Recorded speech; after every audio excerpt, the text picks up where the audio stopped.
வணக்கம் நண்பர்களே. நம்ம மலேசியால இப்ப என்ன விறுவிறுப்பா போயிட்டு பார்க்கலாம் வாங்க. ஆமாங்க, என்ன நடக்குதுன்னு பாத்தீங்கன்னா, நம்ம விஜய் குற்றவாளி கூண்டுல நின்றுட்டு இருக்காரு. எதிர்கட்சி வைக்கிறோம் இப்படி அப்படின்னு கண்ணா பின்னான்னு கேள்வி கேட்டிருக்காரு. அப்ப நம்ம விஜய் சொல்றாருங்க, எனக்கு இப்படி ஒரு கேஸ் வருதுன்னே எனக்கு தெரியாது, எனக்கு கோர்ட்ல இருந்து ஃபர்தரா எந்த ஒரு இன்ஃபர்மேஷனும் வரல அப்படின்னு சொல்லிட்டு நம்ம விஜய் சொல்ல, நம்ம வக்கீல் சொல்றாரு, அது எப்படி வராம போயிடும், கோர்ட்ல இருந்து கண்டிப்பா அமைச்சிருப்பாங்க, சம்மன் அமைச்சிருப்பாங்க, நீங்க பார்க்காம இருந்திருப்பீங்க, இப்ப நீங்க எங்க தங்கிருக்கீங்க என்னன்னு கேட்க, இப்போ நான் என்னோட பழைய அட்ரஸ்ல இல்ல, நான் அங்கிருந்து வெளியே வந்துட்டு இப்போ வேற இடத்துல இருக்கேன் அப்படின்னு சொல்ல, சரி ஓகே அந்த அட்ரஸ் சொல்லுங்கன்னு கேட்டா நம்ம விஜயோ நான் அன்னபூர்ணி அம்மாவோட அந்த இதுல அப்படின்னு வளர்றாரு. ஏன்னா அவருக்கு அட்ரஸ் கூட தெரியாது.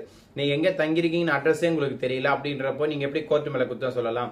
உங்க பழைய அட்ரஸ் நீங்க அதை கேன்சல் பண்ணிட்டு வேற இடத்துக்கு போறீங்கன்னா புது அட்ரஸ் ஏன் நீங்க கோர்ட்ல கொடுக்கல, இதெல்லாம் உங்களுக்கு தெரியாதா, இதை பண்ணாம என்ன பண்ணிட்டு இருந்தீங்க அப்படின்னு சொல்லிட்டு வக்கீல் கேட்காரு.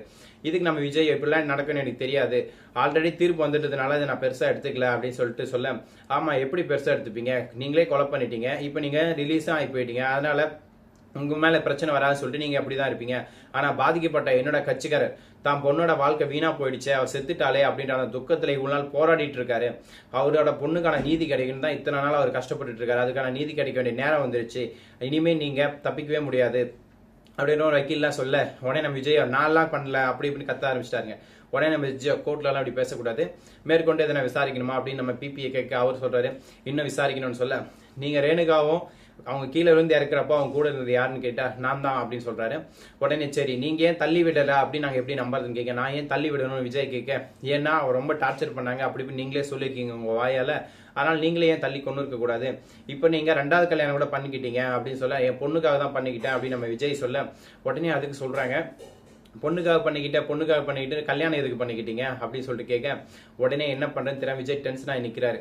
உடனே நம்ம வக்கீல் சொல்றாரு, நீங்க ஏன் மல்லிகை கல்யாணம் பண்றதுக்காக அந்த முன்னாள் மனைவி கீழே தள்ளி கொண்டு இருக்க கூடாது, இதுக்கு முன்னாடி மல்லிகை உங்களுக்கு ஏன் பழக்கம் இருக்க கூடாது அப்படின்ற மாதிரிலாம் குறுக்கு விசாரணை எல்லாம் போடுறாங்க. நம்ம விஜயோ என்ன பண்றது ஏது பண்றது தெரியாம டென்ஷன்ல அப்படியே முழிக்கிறாருங்க. இன்னொரு பக்கம் அவருக்காக வாதாட வக்கீல் இல்லை. நம்ம ஜட்ஜி கேட்கிறாங்க, உங்களுக்காக வாதாட யாரும் வக்கீல் இல்லையா அப்படின்னு கேட்க, எனக்கு இது கடைசி நேரத்தில் தெரிஞ்சதுனால என்னால் ஒரு இதுவும் பண்ண முடியல, அதனாலதான் மேடம் என்கிட்ட வக்கீல் கூட இப்ப இல்லை, என்னோட வக்கீலுக்கு கால் பண்ண அவர் அட்டன் கூட பண்ணல அப்படின்னு சொல்ல, உடனே எதிர்கட்சி வக்கீல் சொல்றாரு, எப்படி அட்டன் பண்ணுவாங்க, எல்லா தப்பும் உங்களோட தான், நீங்க தான் தப்பு பண்ணிருக்கீங்க, ஸோ அதனால உங்க வக்கீல் கூட உங்களுக்கு எதிராக போவாங்களே தவிர உங்களுக்கு சாதகமா எதுவும் சொல்ல மாட்டாங்க, வக்கீல் எல்லாமே நல்லவங்க தான் அப்படின்னு சொல்லிட்டு அப்படி இப்படின்னு கண்ணா பின்னான்னு பிட்ட போட, உடனே நம்ம விஜய் என்ன பண்றது ஏது பண்ண தெரியாம முழிக்கிறாங்க.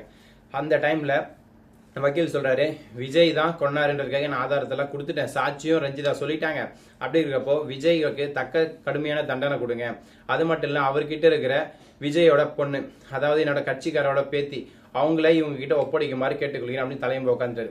உடனே ஜட்ஜி தீர்ப்பு சொல்ல வர அந்த டைம்ல தாங்க அப்ஜெக்ஷன் மை லார்ட் அப்படின்ட்டு நம்ம வித்யா மேம் ஆசென்ட்ரி கொடுக்குறாங்க. உடனே நம்ம ஜட்ஜி பேன் முழிக்கிறாங்க, ஏமா இது நீ என்னங்க அப்படின்னு கேட்க, விஜய்க்காக வாதாட போற வக்கீல் நான் தான் அப்படின்னு சொல்லிட்டு அவங்கள இன்ட்ரடியூஸ் பண்ணிக்கிறாங்க. சரி ஓகே சொல்லுங்கன்னு சொல்ல, அதுக்கப்புறம் அவங்க மேற்கொண்டு எல்லா விஷயத்தையும் சொல்றாங்க. அதுக்கப்புறம் விஜய் நிரபராதின்னு சொல்லிட்டு கோர்ட்டு விடுதலை பண்ணிச்சா பண்ணலையா அப்படிங்கிற விஷயத்த அடுத்த வீடியோவில் அப்லோட் பண்றேன். ஸோ இந்த வீடியோ பிடிச்சிருந்தா மறக்காம சேம் சப்போர்ட் சப்ஸ்கிரைப் லைக் பண்ணுங்க. என்னோட ஸ்டோரி பிடிச்சிருந்தாலும் சேம் சப்போர்ட் பண்ணுங்க. Thank you so much. Tata, see you, by.